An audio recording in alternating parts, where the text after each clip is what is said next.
အင်ဂျင်တစ်လုံးဆေးဖို့ဓာတ်စီ3-4ဘူးမလိုတော့ဘူးဒီလိုအင်ဂျင်နေညဒါလေးဆိုဘာမှမရှိဘူးဒီလိုအင်ဂျင်အနေထားမျိုးဆိုလို့ရှိရင်4-5လုံးကပြေးမလို့တပူ4-5လုံးကပြေးမလို့တပူ1000ဝယ်ပြီး4-5လုံးဆေးမလားဓာတ်စီဖို့1000ကျော်ဝယ်ပြီးတစ်လုံးနဲ့ဆေးမလားနော်စဉ်းစားကြည့်ဘယ်ဟာပုံမြတ်မယ်ဘယ်ဟာတက်တာမလဲဆိုတာကျွန်တော်ရှင်းပြပေးတာပါနော်ကြိုက်တဲ့လူတွေသုံးပေါ့မကြိုက်တဲ့လူတွေမသုံးနဲ့ပေါ့နော်ဟုတ်နော်ကျွန်တော်ဒီစုတ်တန်တို့ဆိုပုတ်ပါလေဗျာ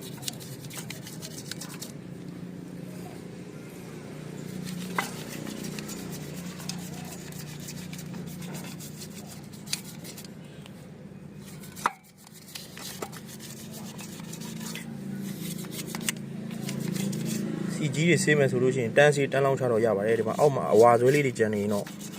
3-5မိနစ်ထားလိုက်နော်ဒီတတိုးဆိုဒီတပြင်းလုံးပုတ်လို့ရတယ်ဗျာပြောရင်ယုံမှာမဟုတ်နော်ကျွန်တော်ဗီဒီယိုတွေကပြောရင်ယုံမှာမဟုတ်ကိုယ့်ကိုယ်ဝယ်သုံးကြည့်ကျွန်တော်စုတ်တန်တတိုးဆိုဒီတပြင်းလုံးပုတ်လို့ရတယ်ဒီတပြင်းလုံးပုတ်လို့ရတယ်ဆိုတော့ကျွန်တော်အလုံးတိုင်းကိုပြောတာမဟုတ်ပါဘူးဒီမှာဒါလေးတွေကဒီမှာတမန်ကရှန်ကလေးတွေနည်းချင်းလောက်ပဲဆိုတော့နော်တပြင်းလုံးပုတ်လို့ရတယ်လိုရပါလို့လေရေလေးဆုပ်ပြီးပို့ရုံပဲနော်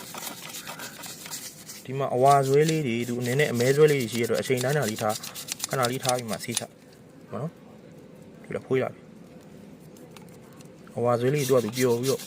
ဖွေးလိုက်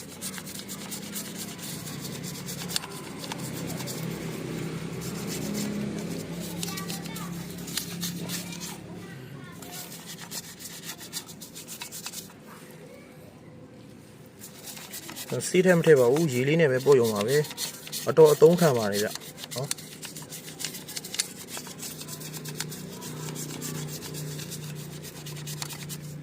လောင်းချရင်တော့စီကြီးကတော့ပြောင်းသွားပြီဗျအောက်ကအဝါဆွေးလေးနည်းနည်းရှိနေလို့ကျွန်တော်ရေလောင်းမချသေးတာ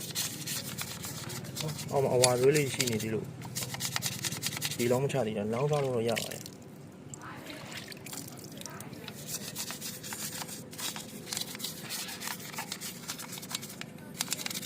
ထပ်တိုက်လို့ရသေးတယ်ဆေးအောင်လေးပြန်ကြံသေးတယ်ဆေးတော့ထပ်တော့ကြမလို့နော်နေသားလေးတွေလှပါတယ်ကျွန်တော်ဆေးတာကိုဒီလိုအနေထားမတက်ဘူးပါဘူးညာဘူးတို့ကျွန်တော်ဗီဒီယိုထဲမှာရှင်းပြတယ်နော်တရုတ်အင်ဂျင်ချမ်းတွေတို့တချို့အရန်ယူရီးယားတွေပဲဖြစ်ဖြစ်တရုတ်ပဲဖြစ်ဖြစ်ပေါ့နော်မီးနာပြီးဂျွတ်ဆွဲနေလို့ရှိရင်စီကြီးပဲပြောင်းပြီးတော့အောက်မှာဒီလိုမဲမဲတွေကြံတာတို့အယောင်မလှတာတို့ကြံတတ်တယ်နော်စီကြီးကတော့အကုန်ဆေးလို့ရတယ်အယောင်ကြံတတ်တာကိုကျွန်တော်တခါလေးရှင်းပြသေးရပါတယ်နော်